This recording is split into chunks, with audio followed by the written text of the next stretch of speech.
మీ అందరికీ సుపరిచితులు స్థానికుడు పొన్నం ప్రభాకర్ గారికి, అదే రకంగా స్థానిక ఎమ్మెల్యే గారు కమలాకర్ గారికి, వేదిక మీద చాలా మంది ముఖ్య నాయకులు కార్పొరేటర్లు కూడా ఉన్నారు. వారికి, జిల్లా కలెక్టర్ గారికి, ఇంకా అతిరథ మహారథులకి, ముఖ్యంగా ఈ కార్యక్రమానికి హాజరైన అన్నదమ్ములకి, అక్క చెల్లెళ్ళకి, ప్రింట్ అండ్ ఎలక్ట్రానిక్ మీడియా మిత్రులందరికీ హృదయపూర్వక నమస్కారం. చాలా సంతోషం. ఈరోజు కేంద్ర మంత్రివర్యులు వచ్చి కేంద్ర ప్రభుత్వం నుంచి ఏదైతే ఈ రాష్ట్రానికి 2 స్మార్ట్ సిటీస్ ఇచ్చారు గతంలో, అది ఒకటి వరంగల్, రెండోది కరీంనగర్. 50-50% లో రాష్ట్ర ప్రభుత్వం 50%, కేంద్ర ప్రభుత్వం 50%తో ఏవైతే ఈనాడు అభివృద్ధి కార్యక్రమాలని ఓపెనింగ్ చేసుకున్నామో, మనస్ఫూర్తిగా రాష్ట్ర ప్రభుత్వ పక్షాన కేంద్ర పెద్దలకి అభినందనలు, కృతజ్ఞతలు తెలియజేస్తున్నాను. గౌరవ కేంద్ర మంత్రివర్యులకి నా శాఖకు సంబంధించింది, అదే రకంగా ఈ రాష్ట్రంలో హైదరాబాద్ తో పాటు కరీంనగర్, వరంగల్, ఖమ్మం లాంటి పట్టణాల్లో ఇంకా మౌలిక వసతులతో చాలా ఇబ్బందులు ఉన్నాయి. హౌసింగ్ లో కూడా తెలంగాణ రాష్ట్రంలో మేము ప్రజాపాలన కార్యక్రమాన్ని చేపడితే ఇళ్లు కావాలని అప్లై చేసుకున్న వాళ్ళు సుమారు 81,60,000 మంది అప్లై చేసుకున్నారు. దాంట్లో అర్బన్ కి సంబంధించిన వాళ్ళు సుమారు 65 లక్షల మంది ఉన్నారు. గౌరవ మంత్రివర్యుల్ని మొన్న బండి సంజయ్ గారు గౌరవ మంత్రివర్యుల్ని ఎండబెట్టుకొని కేంద్ర మంత్రివర్యుల్ని కలవడం జరిగింది.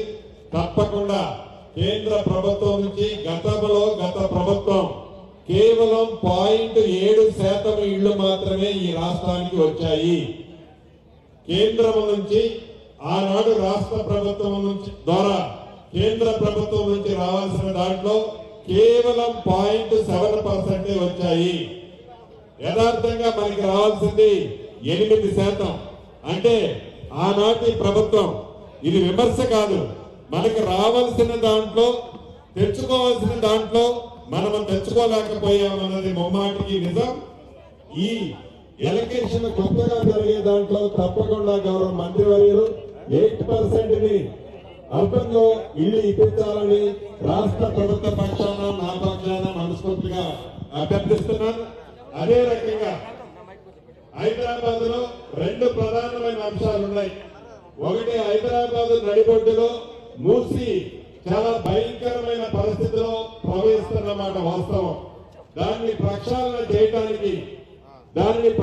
చేయడానికి మూసి పరివాహక ప్రాంతంలో ఎవరైతే లక్షలాది మంది ప్రజలు నివసిస్తున్నారో వారి జీవితంలో కొత్త జీవితాన్ని ఇవ్వడానికి రాష్ట్ర ప్రభుత్వం ముందుకొచ్చింది.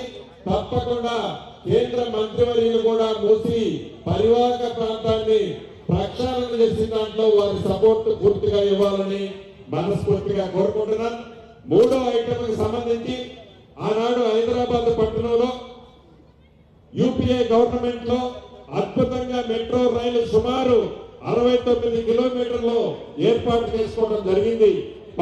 హైదరాబాద్ పట్టణం దినదిన అభివృద్ధి జరుగుతుంది. ఈ మెట్రో రైల్ని మన ప్రభుత్వంలో ఇంకొక 75 కిలోమీటర్లు ఎక్స్టెన్షన్ చేయాలని అనుకుంటున్నాం.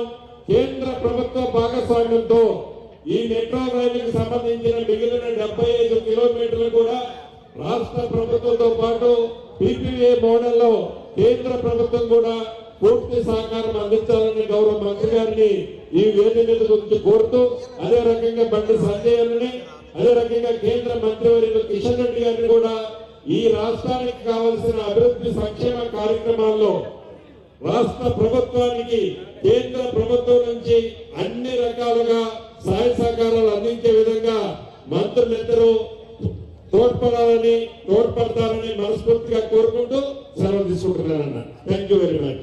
Thank you. ఇప్పుడు